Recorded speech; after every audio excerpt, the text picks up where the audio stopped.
nossa aula de hoje, nós falaremos um pouquinho sobre a linha do tempo. Vocês sabiam que todos nós temos uma linha do tempo?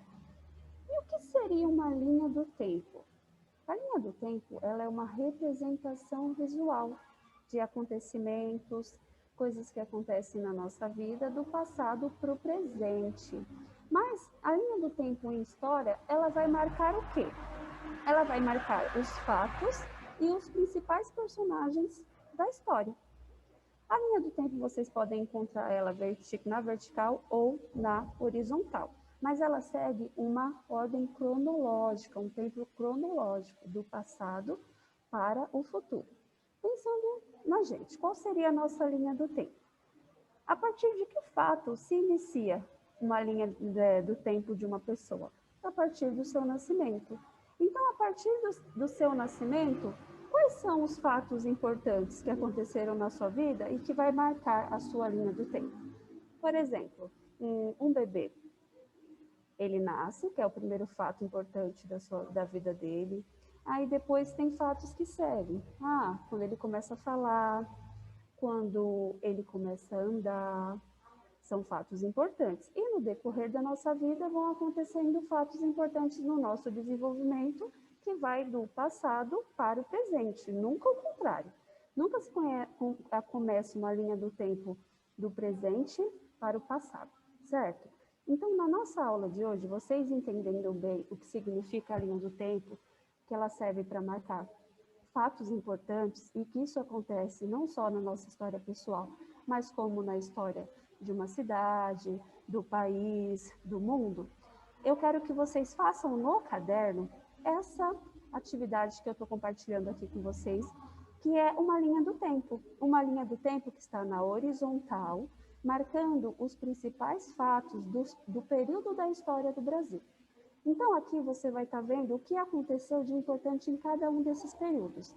Por exemplo, tudo começou lá, em 1494, com a assinatura do Tratado de Tordesilhas, que foi um tratado assinado entre Espanha e Portugal. Só que o nosso período ele vai se dar início em 1500, com a chegada dos portugueses, que eles denominam na história como o descobrimento do Brasil. E de 1500 a 1530, o que houve de importante? Esse período de 1500 a 1530 é o que a gente chama de período pré-colonial. E o que aconteceu de importante nesse período? Os franceses eles começaram a realizar o contrabando de pau-brasil aqui. E isso fez despertar nos portugueses a vontade, ou seja, a necessidade de colonizar o Brasil. Então, em 1500 se dá início a um novo período da história, que foi o período até agora, o período mais longo da história do Brasil, que é o período colonial, que ele vai de 1530 até 1822. Dentro desse período, alguns fatos importantes marcaram esse período, que está demarcado aqui para a gente.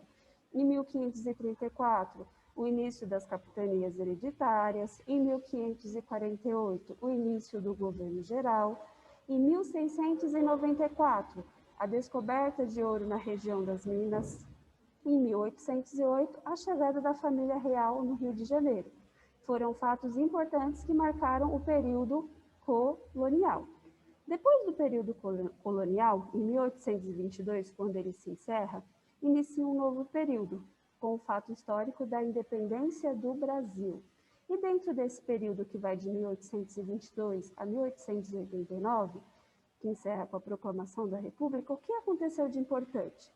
A abdicação de Dom Pedro I, o golpe da maioridade e o início do governo de Dom Pedro II, até chegar num novo período, que é o período que a gente se encontra atualmente, que é o período republicano, né? Que vai até os dias de hoje. No caso aqui está 2006, mas não encerrou em 2006. Ele está marcando até os dias atuais. Nós vivemos no período republicano. O que marcou esse período? A Revolução, a Era Vargas, a ditadura militar e o retorno das eleições diretas para presidente da República, onde a gente tem a oportunidade, o direito, na verdade, de votar, né? De forma autônoma, de forma democrática. Então, a atividade de hoje é vocês reproduzirem no caderno esses períodos da história do Brasil, desde o período pré-colonial até o período atual, que é o período republicano.